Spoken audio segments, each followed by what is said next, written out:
নারায়ণগঞ্জে ট্রাক চালক ও মালিক সমিতির সদস্য সচিব শামীমকে গ্রেফতারের প্রতিবাদে ট্রাক রেখে সড়ক অবরোধ করেছে নেতাকর্মী ও পরিবহন শ্রমিকরা। সকালে মণ্ডলপাড়া এলাকায় সড়ক অবরোধ করেন তারা।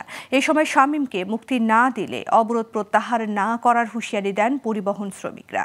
এর আগে বুধবার রাতে শামীমকে বৈষম্য বিরোধী আন্দোলনে ছাত্র হত্যা মামলায় গ্রেফতার করে ফতুল্লা মডেল থানা পুলিশ। নারায়ণগঞ্জ সদর মডেল থানার অফিসার ইনচার্জ নাসির জানান, বিক্ষোভ বা অবরোধ না করার জন্য তাদের অনুরোধ জানানো হয়েছে। এদিকে ট্রাক চালক মালিক সমিতির আহ্বায়ক সুজন মিয়া জানান, ট্রাক ড্রাইভার ও শ্রমিক ইউনিয়নের নেতাকে হেনস্থা করা ঠিক হয়নি। আমাদের কথা হলো একজন ট্রাক ড্রাইভার শ্রমিক ইউনিয়নের উনি হলো সেক্রেটারি, ওনারা এভাবে ধৈর্য নেওয়া, হনাস্ত করা এবং একজন নামদারি এই টিপু আপনারা জানেন তৎকালীন দোহা পরিবারের সাথে তার একটা সম্পর্ক ছিল।